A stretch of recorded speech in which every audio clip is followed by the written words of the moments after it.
امنحوها للأسطورة العجوز. نعم، جائزة بوشكاش يستحقها هذا الرجل من الآن. أو لا، اعذرني يا رونالدو، فقد نسيت أنك خارج حسابات الفيفا.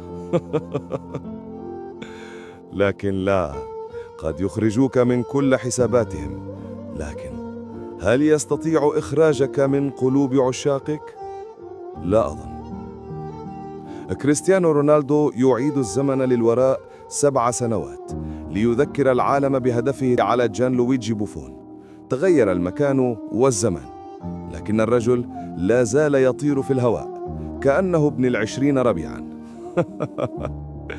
هدف عالمي من العالم الذي قالها ضاحكا: لا زلت سألعب ل10 سنوات أخرى. وبهذا المستوى وهذه الرشاقة والإصرار لربما يصبح مزاحه حقيقة.